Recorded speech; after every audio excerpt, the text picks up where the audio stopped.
So LoL Classic was recently announced, and I've been seeing a lot of hype online for it, which admittedly, I'm kind of looking forward to playing it as well. I don't think it'll exist very long term, but it'll be fun for a little bit. But one thing I think is going to happen is that a lot of newer players are going to be excited to play Old League because they never did.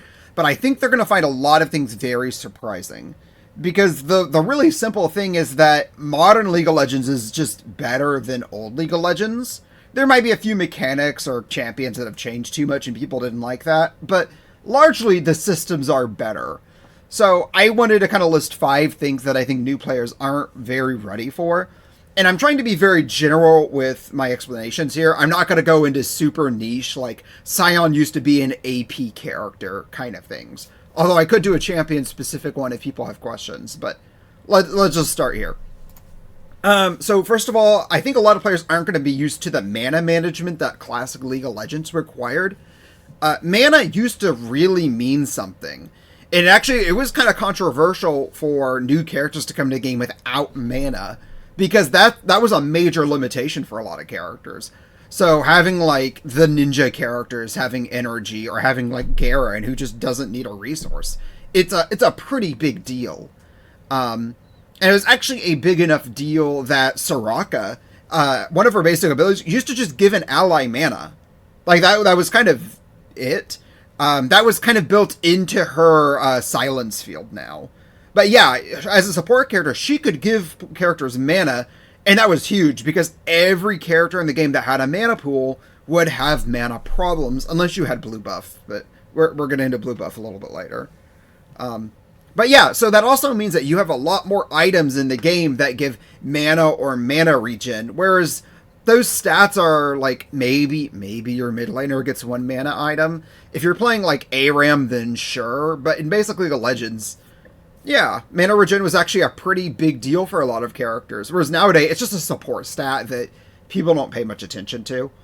Although if you do run into mana problems, my favorites were to do Philosopher's Stone, which gave mana regen, health regen, and passive gold gen, or Chalice, which increased your mana regen based on the amount of missing mana. So as you got lower, you'd regenerate more, and that would allow some characters to have infinite poke or farm, whatever you're going to need there. Second is the jungle. Now, League of Legends jungle has changed so much over time, and there have been various parts in the game's history when junglers were absolutely busted, or times when jungling didn't really work. It's going to be very interesting to see what kind of patch they put junglers in, just because the role has changed over time.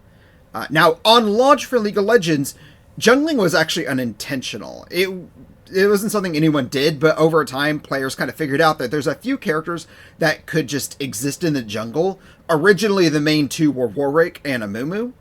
And the idea is like, yeah, you do leave one of your lanes in a 1v2 scenario, which is rough.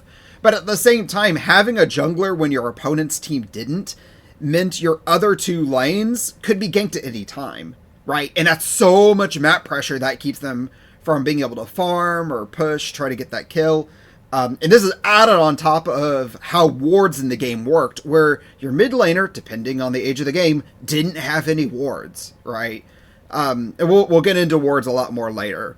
But yeah, like being able to jungle really did change the game.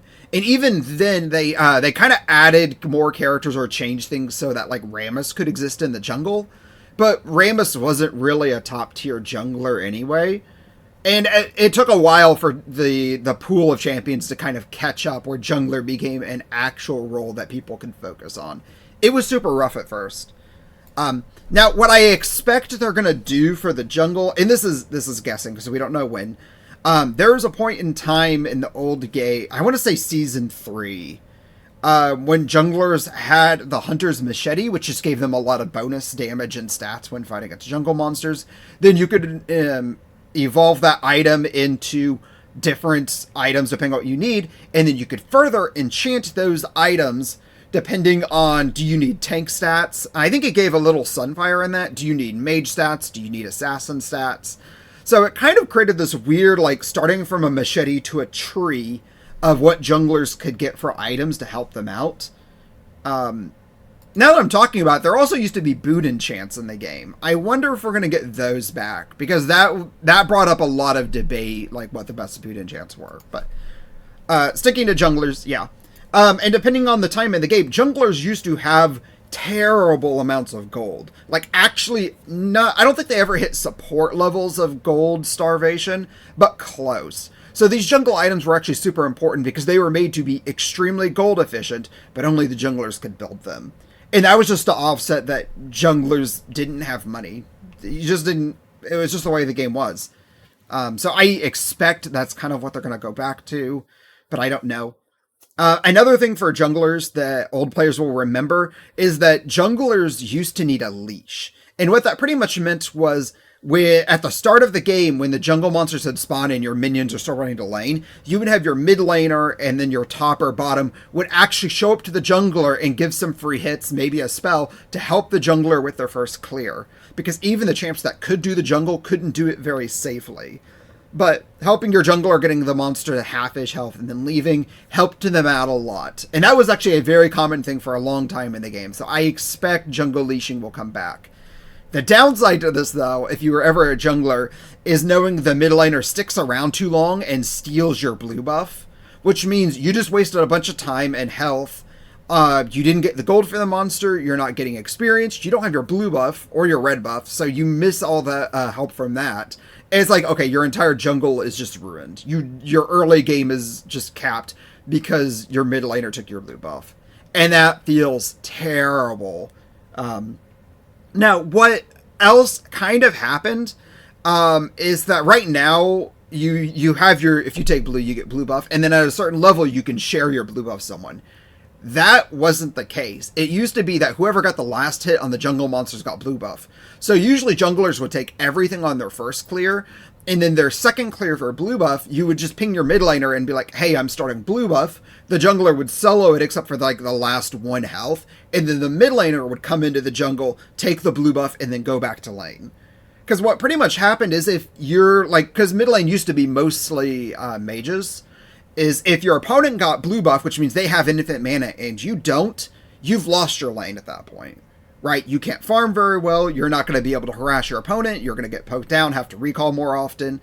So it really did become a meta where the blue buff had to be shared, which actually slowed the jungler down.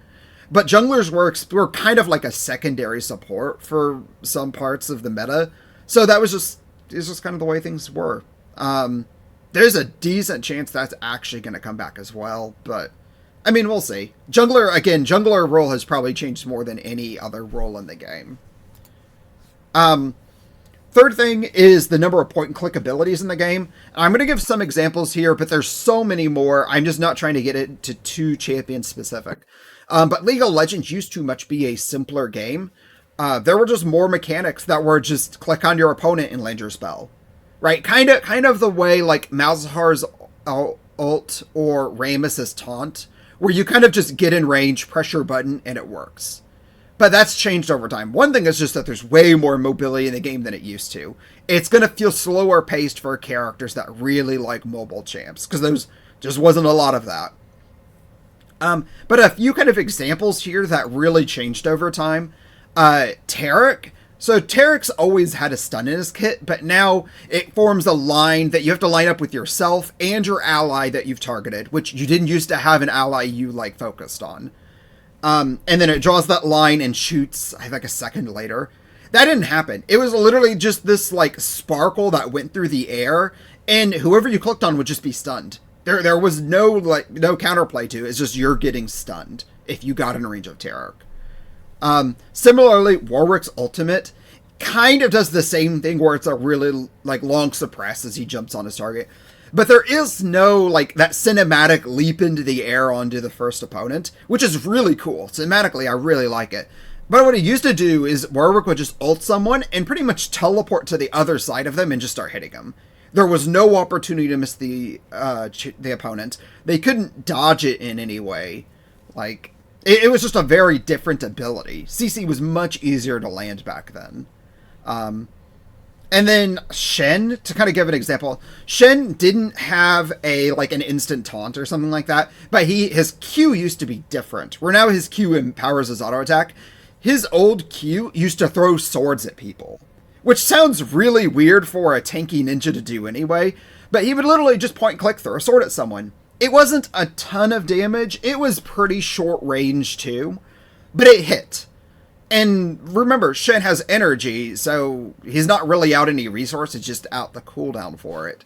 And abilities like that were just pretty free poke. Pantheon had the same thing too, where his spear toss used to just be point click damage. But what was also interesting for Shen is that you'd throw your sword at someone and it put a mark on them. And if you actually, anybody on your team, attacked the person who had a mark on him, it actually provided a heal over time. So you'd throw your sword at someone and try to engage with them, and they really can't do much back, because if Shen gets into melee range, he just starts healing off of you because he marked you, which is a really toxic loop. You pretty much have Shen who's going to Q you on cooldown, and it's like, okay, well, I have to evade and like not engage with this person when they're trying to get close to me, because this is a bad time to fight. It just wasn't very good for the game, which is part of why they got rid of a lot of mechanics like that. But yeah, abilities just used to generally be simpler. One more, and I hope they don't do this. I hope they change this. Is that in old League of Legends, you couldn't lock in a role. You would just queue into the game, and when you get into the lobby, so you get to see your teammates, it's literally just a chat, and you just say mid. And that's it. Whoever typed in mid first had dibs on that role. And that's not a very good system, because especially when a new champion would come out to the game, like if there was a new mid laner, everyone wants to try the new champion out, so you have 5 people all trying to take mid. Which sucks if you're actually a mid laner, whether you want to play the new champion or not. And the other thing is, it was like a dib system, but there wasn't anything to actually control it, right? If you call mid first, and the third person to call mid says, well, I'm going to lock in Brand, and I'm going mid anyway, there's really nothing you can do. They kind of just hold the entire game hostage. And it became a system where sometimes people would honor who was ever first, but then other champion or players would just go mid or feed. And it's like, okay, well, this guy's literally going to hold us hostage for the next 30 minutes if we don't give him mid lane. And we automatically lose, right? And nobody wants to deal with people who are going to be hostile like that, but nobody also wants to Q dodge and take the penalty for somebody else being toxic. Honestly, it was just a really, really bad system. Yeah, being able to pick your Q before you go into the match, just super, super nice. Same way, the system now where everyone like gets bans in games is also a really good system. Instead of having whoever the like team captain was being able to pick all the bans for your team, also not a very good system. I hope they don't go back to that. But we'll have to see. That was just old League of Legends. There wasn't like any tech involved to help people with that. And I don't know, it was toxic. And then the last thing I want to talk about is how warding used to work in the game. And this is another, wards have changed a bit over time. Things are different. But it used to be, warding was the support's job. And it was pretty much only the support's job.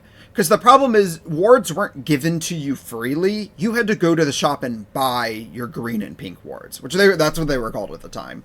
And the problem is that when your support has to spend all their money on wards, which support, remember, doesn't have any money because they're not last hitting. They're the only person in the game not last hitting. It wasn't uncommon for your support to just have no equipment, right? They'd have to spend pretty much all their money buying wards for their team. That, end of the game, it's like, oh, your Soraka managed to build up one item. It was probably a mana regen item, so they could keep that going. And it felt bad to be a support player. Support players had it so rough in old League of Legends. Now, they did, over time, try a few different things to help. There were passive gold generation items in the game. I think those actually worked pretty well. I bought gold gen even on non-supports, which might have been a noob trap for me, but I did it anyway. They did special items specifically for supports to help them give a little bit more gold, or change how they could get gold by last-hitting opponents or poking. And that's still, yeah. And just little things to help. Eventually they had a system too of having an equipment that was, I can't remember, what was it called? Was it a sight stone? Where it was pretty much just infinite resupplying wards, but it did cost money. Also unlimited is kind of wrong because, yeah. but they were self-generating, which gave support players a lot more gold to play around with. Ultimately, though, modern LoL, everyone having wards and being able to play into that system is just much better. It is so much better for the game that supports can actually buy equipment. Because it feels really bad as a support player when end of the game everyone on your team has 3-4 items or whatever, and you just have one item because you just spend half your money on wards. It just wasn't a really bad system. It made support players feel really weak.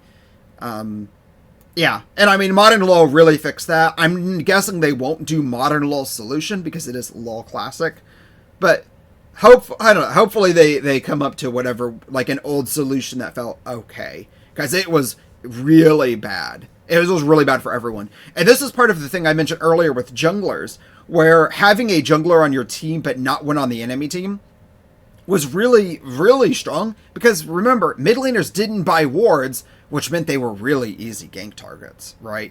Because who wants to spend money on a ward? That's the support's job to buy all the wards for you. Which kind of just meant they're laying out wards and other people typically didn't. Again, this changed a bit over the course of League of Legends because we don't know exactly when LoL Classic is going to take place. I'm guessing, I've seen reports that a lot of people think it's going to be Season 3. I'm hoping if they do Season 3, they're still going to pick some things from like Season 5 with a jungler's having different item selection. That makes the game feel a lot better. Right, you could pick a generation or a season to focus on, but still be like, okay, but yeah, playing a support player still felt really bad, so we're going to add these tools in to help support players at least feel a little bit better in their role. Right, ultimately, I think #no changes is going to be really bad for LoL Classic, but we'll see. This is, what is it? It's June 28th. I think it's July 11th is when we'll get more information, so I don't know. I'm pretty excited for it. I don't know exactly when it'll come out, but yeah, it should be at least a little bit fun to go back and play. There's a lot of champions that have changed a lot. Actually, if you want a video about how, like, I don't know, 5 champions that have changed a lot from the original versions, let me know, because I can pump that out without even doing any research. That's easy. But yeah, if you're still here and you enjoyed the video, do the YouTube stuff, like and follow. I don't do a lot of long form videos because they tend to not get a lot of views, which, looking at this is almost 20 minutes already, so I went way longer than the 10 I was expecting. But yeah, just let me know and follow and all that. And that's it. I'll see you. If you got any questions, I'll try to answer in the comments. Later. Bye.